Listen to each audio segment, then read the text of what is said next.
Hey Hi. Lauren, welcome back. Hi, how are you? Good to see you again. I'm pretty terrific and much better than the climate. Good. Well, yeah. But when it comes to our new heating and air conditioning system, as you suggested, we barely have had to use it, mostly, exclusively actually, just for heat in the mornings. Yeah. Sometimes. Well, it's April and you are coastal again, so not yet, and you might use it a little bit throughout the summer, but as you know, the years go by and climate gets hotter, you will get more and more use out of the system. So how are you liking how everything's running so far? Well, everything is running perfectly. It's quiet. We've been very happy with how quick the system comes on. Let's go inside and talk about it a little more. Okay, sounds great. So I gotta tell you, I'm just so happy to no longer be using what was the gas heater and no longer be burning fossil fuels. And not only that, with this system, I'm really happy with how quickly it turns on. When I turn on the heat in the morning, which is basically all we've done so far, we've estimated it comes on in about 2 minutes. And when I turn on another one, the same. So I'm really impressed with the way you designed our system, because this unit heats up this part of the room. The one in the kitchen effectively heats up that part of the room. I know that was part of your plan. How do you know how to do this? What kind of background and credentials do you have? Well, I have a couple of credentials. First one being, of course, working directly with the manufacturers, actually going and doing training with them. But more so, I am a certified building performance analyst. I am certified through Building Performance Institute. And what Building Performance Institute does is offer trainings and programs for people to get certified in whole home energy efficiency. So they look at the entire house as a system. Okay. And so you learn about not only heating and air conditioning and proper design and proper sizing, but you learn about insulation and solar and tankless water heating and windows and everything that has to do with the efficiency of a home. So, so that helps a lot when you're setting up system design.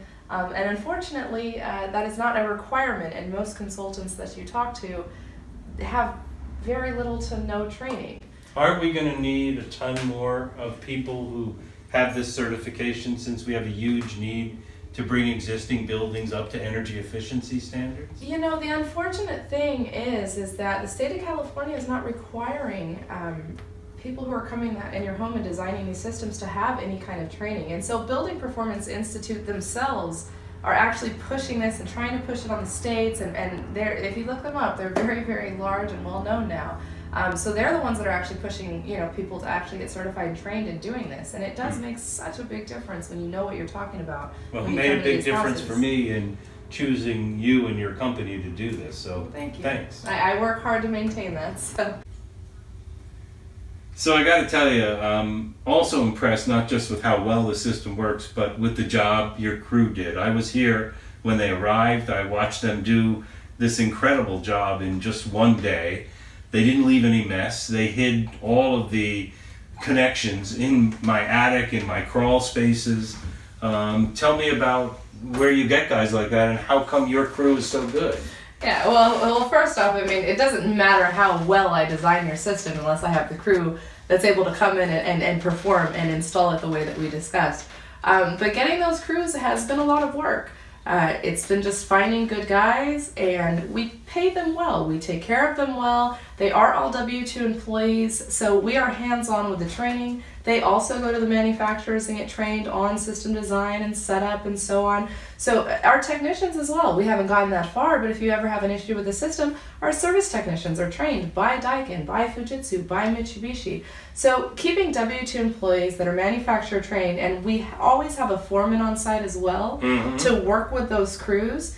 It's just when you get that type of setup, and we've been doing this as long as we have, because we've been doing it since 2001, we just create very, very efficient crews. Well, I got to tell you, when I think about this and the jobs, I think we had 5 of your guys here on site for one full day. I think about Green New Deal and Green New Jobs, because this is a green job. You guys took out my old fossil fuel gas heat, removed it, took it away, and installed a electric solar powered, because of my panels on the roof, heat pump system that cuts my emissions in half, even beyond what they were. So seems like your crew and what you've done to train them is the model for what we're going to need thousands of people doing across this state. Well, I'm gonna fire this baby up. It makes a ton of noise. Listen. That beep gets me every time. 2 beeps means it's on, and you can see the louvers have now opened, and we have it in the heating mode. And this is not an easy space to heat. Over here where this mirror is, there used to be an ancient gas wall space heater that many Californians are very familiar with. And that was super inefficient because it had to heat up this entire room and usually the ceiling first before I felt anything down here. What I love about this system are these louvers that move not only up and down but left and right, and that I can program them to stop in any which way. So this system turned out to be just perfect for me. We're out here in my office, which is on the other side of the garage from the house, but this is a zone connected to the whole house system. I did a lot of research to find you guys, and I got 3 estimates, and I feel like I made a great choice. But what should the average person who wants to do what I did, who has an older home and doesn't have any air conditioning, maybe has gas heat, what are the important things for them to look for in a company to be as happy as I am now? Well, the biggest problems in our industry are lack of education and misinformation. Okay? So, first things first, always, whenever you're dealing with a contractor, check their licenses, make sure they're licensed to do what they say that they're going to do, make sure they have a legitimate business address, Makes things of that sense. nature. The next things you want to look for are things that we were just discussing as far as having W-2 employees. Somebody who's hiring random day laborers every day or doesn't keep and maintain their employees is never going to have the install quality as somebody who maintains their own employees and is able to maintain them for long periods of time.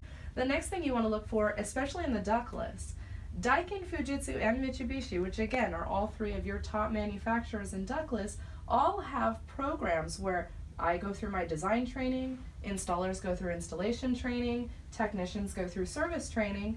When you go through that extended training program, you get extended warranties, and you're listed on their websites as a diamond or an elite dealer. Yeah, I noticed that. So start there. That's meaningful. If you're going to start there, it doesn't necessarily mean you're going to get the best installer, but that's a great place to start. And then check your reviews, look into your company, always get more than 1 estimate. That's really the best advice I can give you. This is a major decision, one of the biggest investments you'll make in your house. Take your time to select your contractor and do your research. I did. I'm happy about it, and I hope other people will do their due diligence too, because it'll really pay off for you in the long run. So Laura, it was a very easy decision for me to decide to go with a ductless, what they call mini split system. I'd seen them all over Europe and they really worked well. I have a friend out in the Arizona desert who does nothing but install these in homes that need heating and air conditioning there. My house seemed perfectly suited for it, but is everybody's house perfectly suited for ductless? How do you decide whether you do a traditional system or you go this newer, more efficient route?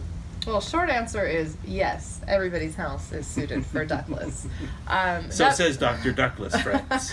So one of the big reasons that people lean toward ductless, especially in California, you have a lot of houses, no attics, no crawl space, nowhere to run ducting. Exposed ducting is already just so much more inefficient in addition to a traditional system being more inefficient.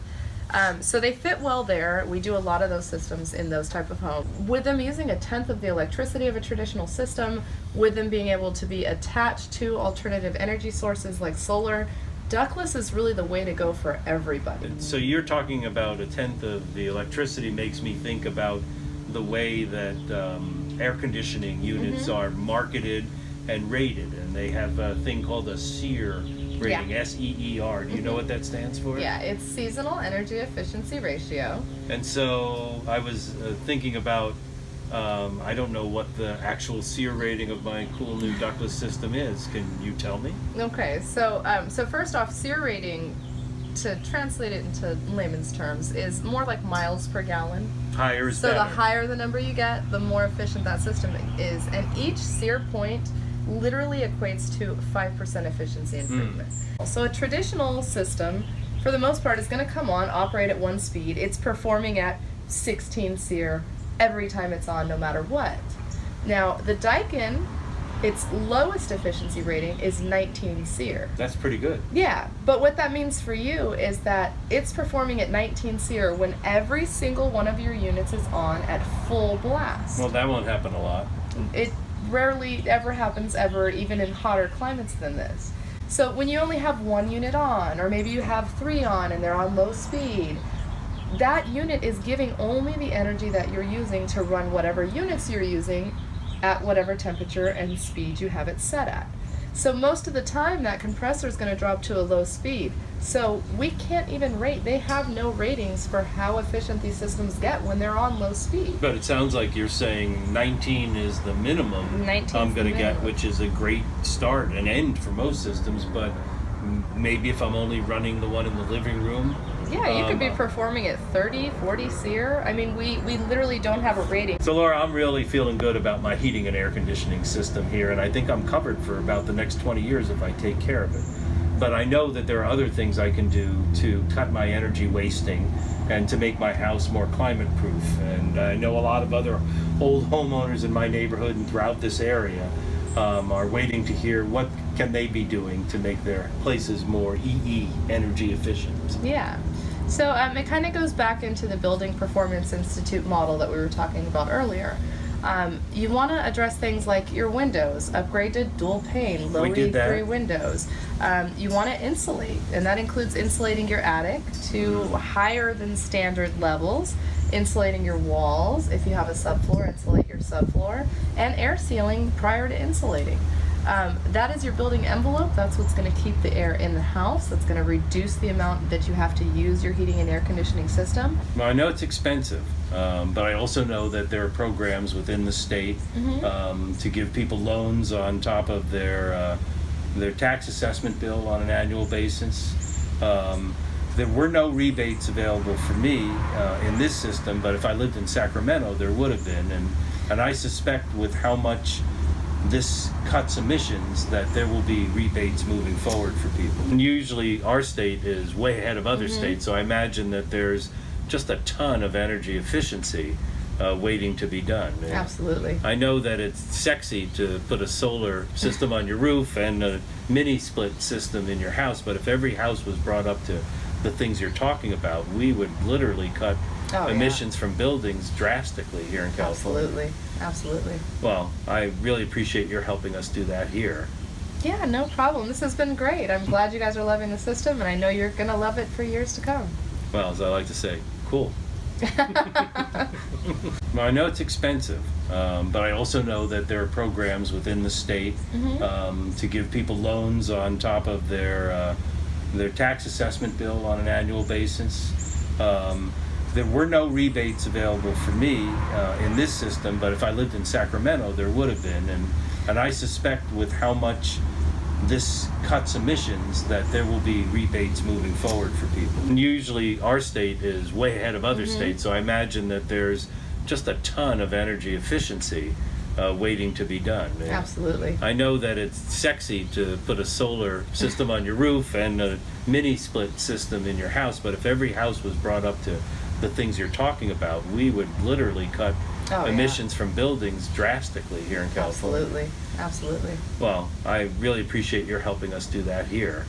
Yeah, no problem. This has been great. I'm glad you guys are loving the system, and I know you're going to love it for years to come. Well, as I like to say, cool.